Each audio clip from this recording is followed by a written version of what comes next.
Ehina WOHO no wabedru Jubilee House. On His Excellency the President of the Republic, John Dramani Mahama. Yin Shimoho. Yen kohon temba kope. Na yen kohedi ekoso Jubilee House. Na fe yen samra. Wana Salfutia, Paramount Chief of WOHO.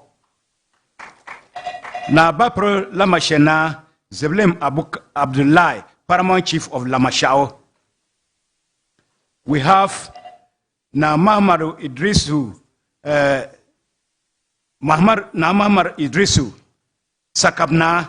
Sakabna is the brother of our former leader of current Minister for Education, Haruna Idrisu. That is his brother.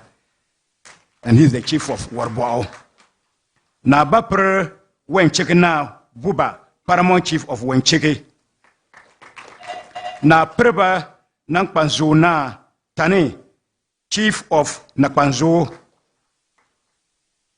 Mbazal Nkolana Amadou Abukare, an elder to Ndanyana.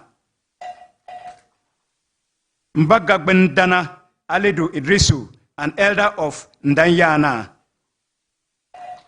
Zokuko na Yabro, representative of Nayabe Ko.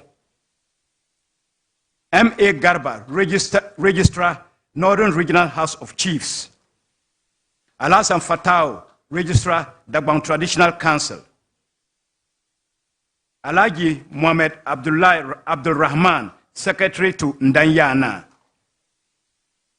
Mbagwa Lana Fushene Sahadu, Elder of Ndanyana. Balok Bana Lana, representative of Nazo Balona.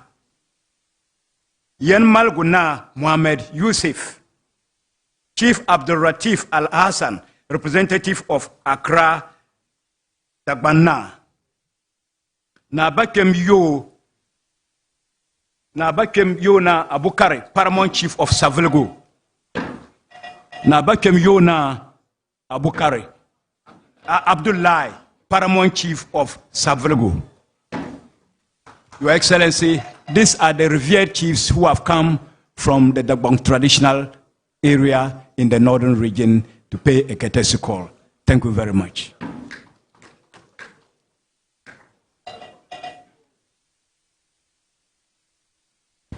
Thank you very much, Regional Minister.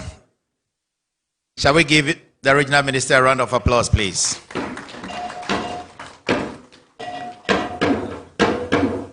At this juncture, we invite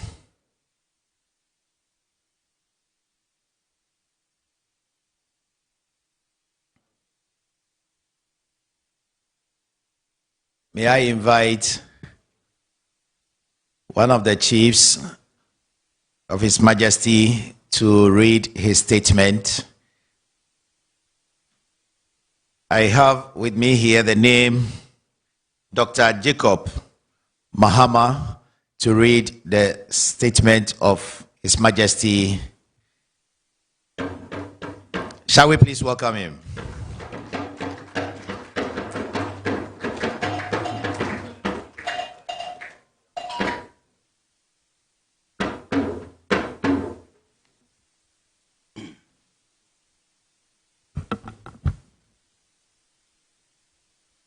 Your Excellency, I'm going to read a speech from Dandiana, and I quote, His Excellency John Dramani Mahama, the President and Commander-in-Chief of the Ghana Armed Forces in Ghana, Her Excellency Jane Nana Opoku Ajiman, the Vice President, Honorable Haruna Idrisu, Minister of Education, Honorable Ahmed Ibrahim, Minister for Local Government and Chieftaincy and Religious Affairs, Northern Regional Minister Honorable Ali Adolf, members of state present, national security heads, members of parliament present, honorable MMDCs present, distinguished officials, Nanima, honored guests, ladies and gentlemen. Mr. President, I'm happy to be here in person today to offer my warmest congratulations to you and the good people of Ghana on our assumption of duty as President and Commander-in-Chief of the Ghana Armed Forces. First of all, I want to thank you for making it possible for me to come all the way from Dagbang with my chiefs, and elders to pay you this courtesy call. We appreciate this gesture very much. Mr. President, this is an important occasion for me, as this marks a new chapter in Ghana's journey forward. And I'm confident that your leadership will usher in an era of unprecedented growth, peace, and prosperity for the great nation.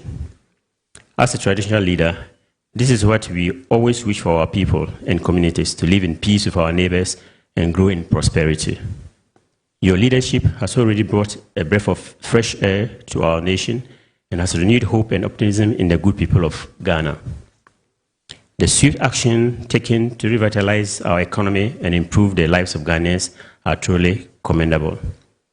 Your commitment to getting the machinery of government moving without delay has set a positive tone for your administration, and we are gladdened by the promise of a brighter future that your leadership symbolizes.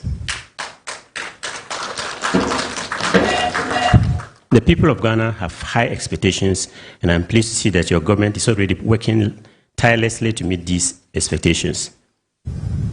Your dedication to the welfare of Ghanaians is evident in the policies and initiatives that have been rolled out, and I have no doubt that your leadership will bring about transformative change that will benefit our nation for generations to come. The drastic drop in the dollar exchange rate from 17 cedis to 11 cedis in less than 6 months is a remarkable achievement that speaks volumes about your administrative commitment to prudent economic management.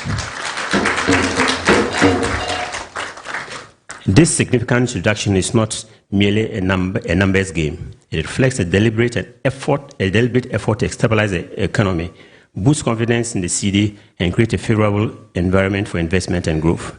It demonstrates your government's ability to think critically and act decisively in the best interests of Ghanaians. Your government's achievements within a short span are truly commendable, and several initiatives stand out as particularly noteworthy. The leaner cabinet you have established is a shining example of your dedication to efficient governance.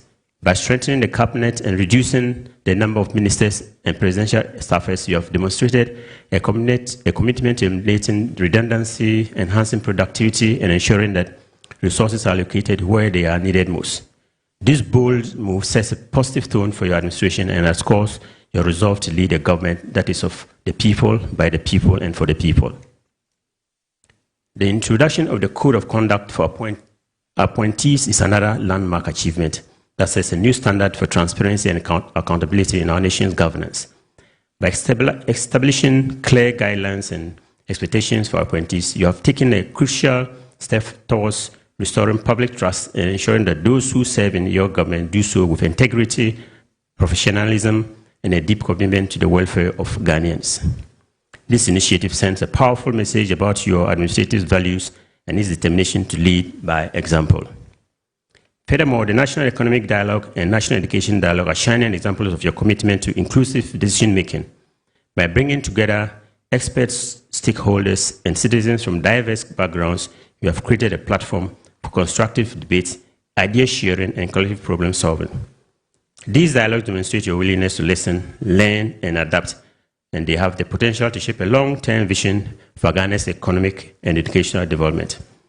By engaging with the public and incorporating their insights into policy formulation, you are not only building trust, but also laying the foundation for sustainable progress and prosperity. Mr. President, in your quest to transform Ghana, I want to assure you that you have my undivided and unflinching support and in collaboration. As a traditional leader, I'm committed to working closely with you to harness the collective energies of our young people, leveraging our rich cultural heritage and traditional wisdom to drive national development. Together with us, the traditional leaders in Ghana, we can build a brighter future for Ghana where our citizens thrive and reach their full potential. As a traditional leader, I also appreciate your respect for the values of our great nation, particularly the spirit of Sankofa. This profound symbol reminds us to reach back into our rich cultural heritage, reclaiming the wisdom and strength of our ancestors while innovating and forging ahead to build a brighter future for Ghana. Your leadership embodies this attitude. You have demonstrated a deep understanding of our nation's unique cultural identity and the importance of traditional values in shaping our collective future.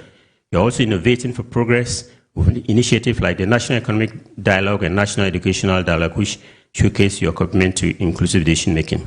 Furthermore, you are honoring our heritage by acknowledging the significance of our cultural roots.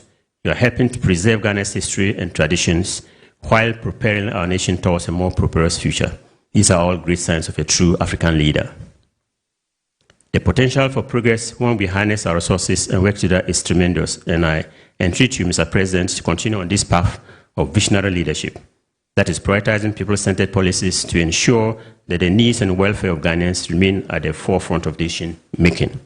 Your sustainable development policies will foster economic growth while protecting our environment and preserving natural resources for future generations.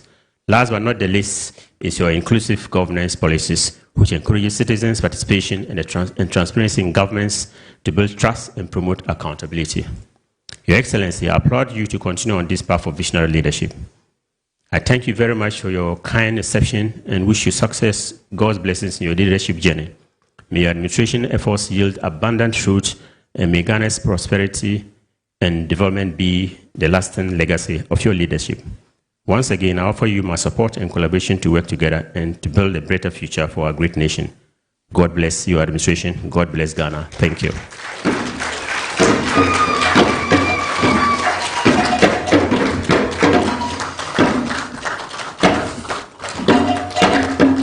Thank you very much. Shall we give him a round of applause, please?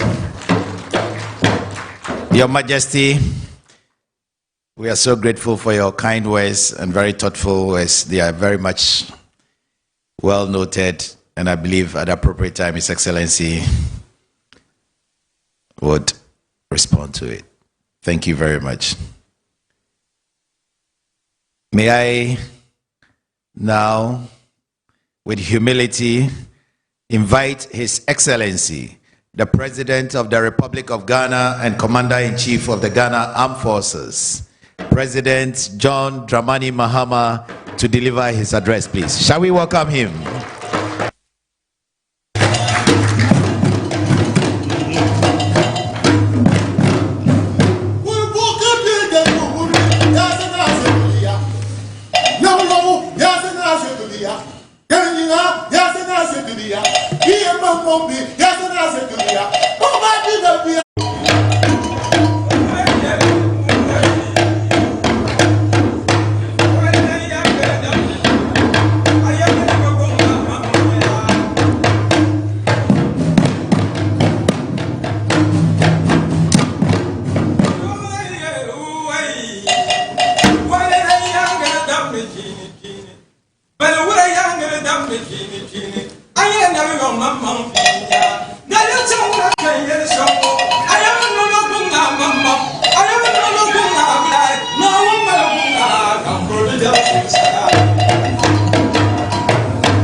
Thank you very much. I'm overjoyed today, myself and Jane Nana, to welcome our father, the Yana, and our fathers from Dagbon who have come to visit us.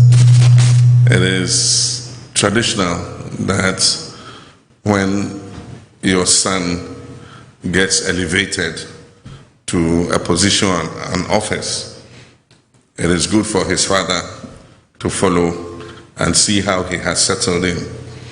We've been in government for almost 6 months, and I think it is about time that my father comes and sees how we've settled in. And so on behalf of Jane and myself, we're very happy to welcome Diana to the presidency. I've had a very close relationship with Diana Abukari Mahama II from when he was Yona. We worked together to resolve the Dagbon crisis. And from when I met him, I found him a very reasonable, level-headed, peace-loving, traditional ruler.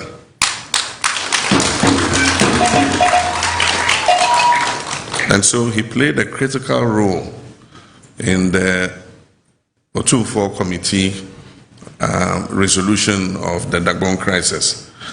And he was a major stakeholder, and I'm happy that at the end of the resolution of the crisis, he mounted to the traditional skins of DWEN.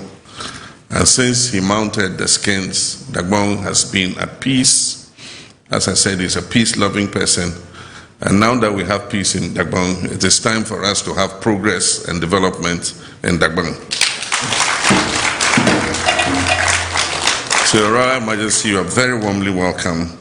I wish also to welcome the retinue of our fathers who have accompanied the Yana here. Honorable Ministers of State, senior members of the Presidency, members of Parliament, distinguished ladies and gentlemen. It is with a deep sense of honor and gratitude that I welcome Your Royal Majesty and your esteemed delegation to the seat of the Presidency this morning. This is no ordinary visit. This is a moment that is steeped in historical symbolism, national relevance, and cultural dignity. When DWEN calls, Ghana listens. And when the Yana visits, the state must rise to receive him with the full respect and honor. The state must rise to receive him with the full respect and honor that is due to one of Africa's greatest kingdoms.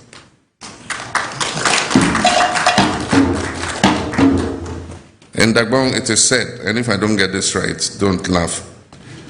Ka yina pam yele ka zugu yule. I don't know whether I'm saying it right. Ka yina pam yele ka zugu yule. When the elders walk in unity, the community prospers. Your presence here today is a reaffirmation of the bond between Ghana's democratic institutions and our cherished traditional authorities. This bond must never be broken, for in it lies the continuity of our civilization, our peace, and our development. Your installment in 2019 marked the dawn of a new era for DWEN and the entire nation. After years of conflict, DWEN rose again, not with vengeance, but with tolerance and with vision. You and Diana have led this new era with humility, wisdom, and a sense of unity. You've demonstrated that traditional authority is not merely ceremonial, it is consequential, and it shapes the soul of our nation. Your Majesty, the development of DWEN and the Northern region remains a central priority of the government that I lead. I wish to reaffirm my commitment to the social and economic transformation of Northern Ghana, rooted in partnership with traditional authorities and anchored in direct private investment, practical investments. In the 2025 budget statement, we outlined specific interventions to accelerate growth, to promote equity, and deepen inclusion in Northern Ghana. And so let me begin with agriculture and food security. Under the Northern Savannah Economic Transformation Program, over 10,000 hectares of irrigated land is to be developed in the Nasia, Dungu, and Bulung program areas. This project is expected to create jobs for over 8,000 young farmers and boost the production of rice, maize, and soybean. We're targeting 3 crops: rice, maize, and soybean. It is designed to turn the northern region into a major agro-industrial hub, with Yendi, Savlugu, and Karaga as key agribusiness processing centers. Additionally, we will invest to strengthen the share and cashew value chains with expanded processing centers in Tamale and market linkages in Tolong and Zabzugu. This will benefit thousands of rural women and provide sustainable livelihoods rooted in our traditional knowledge systems. Your Majesty, I launched the National Apprenticeship Program in Tamale. Youth development is at the heart of our national rebirth, and the 2025 budget has provided adequate funding for the takeoff of the National Apprenticeship Program, which is being rolled out in partnership with our vocational institutions and the private sector across the country. Over 5,000 youths from the northern region are expected to be trained in employable skills such as carpentry, welding, tailoring, shea butter processing, and agribusiness. These efforts align with our broader vision of the 24-hour economy strategy, which will provide new job opportunities and extended business hours across agro-processing, logistics, and community services. I look forward to launching a pilot 24-hour economic zone in the northern region.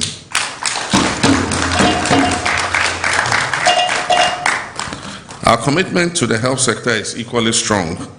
Under the Savannah Health Investment Plan, we are commencing the rehabilitation of the Yendi Municipal Hospital and building 2 new CHIPS compounds at Nakpache and Panjaga. We're also deploying 30 additional community nurses across rural Dagbang by December this year.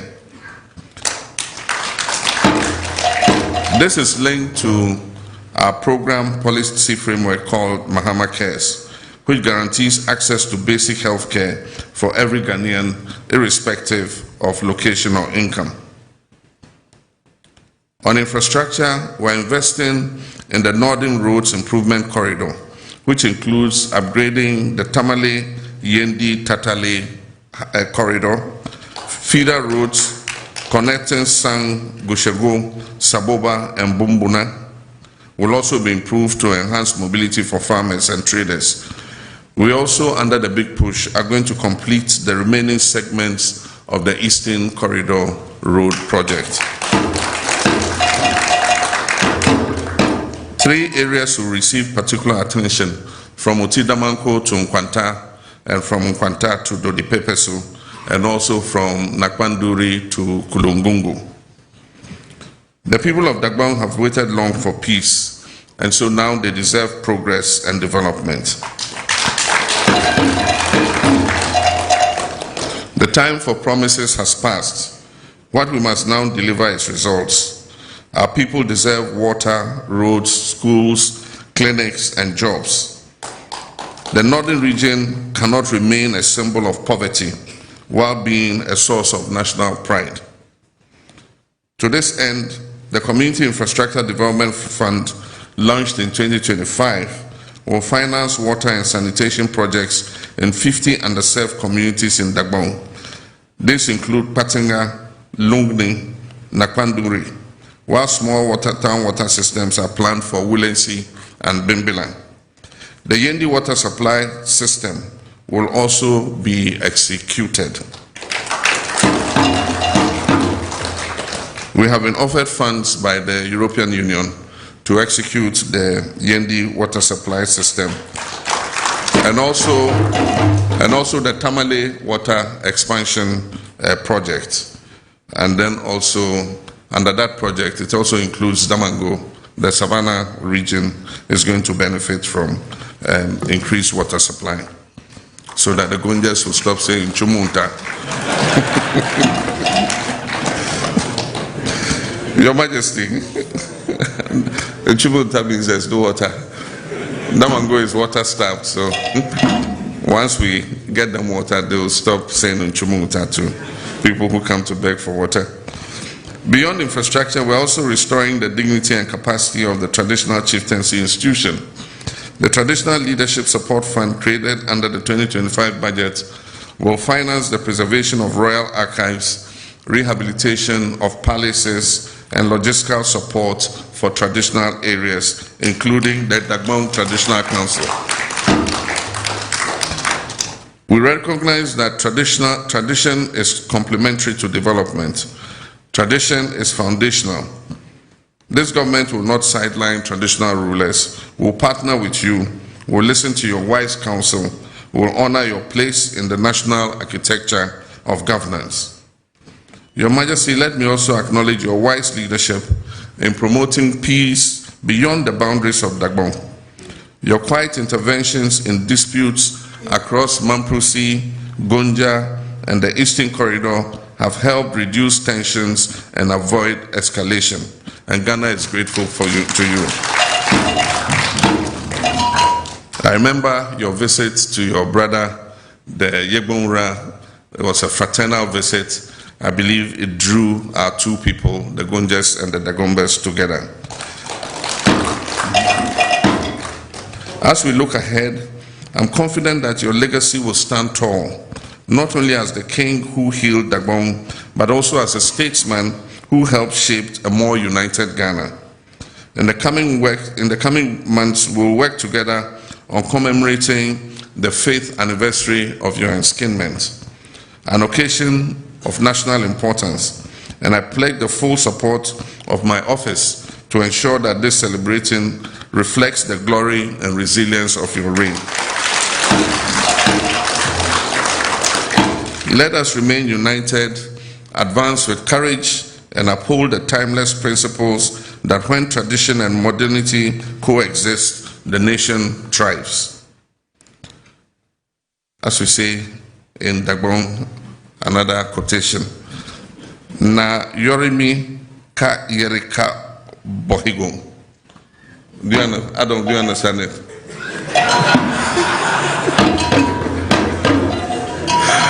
It means the king's walk creates the path of peace.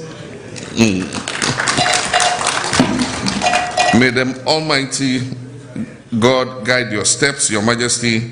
May your reign be blessed and long, and may the kingdom of Dagbon shine as a beacon of tradition, resilience, and progress.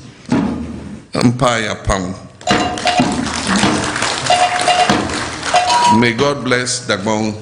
May God bless our homeland, Ghana. I thank you very much.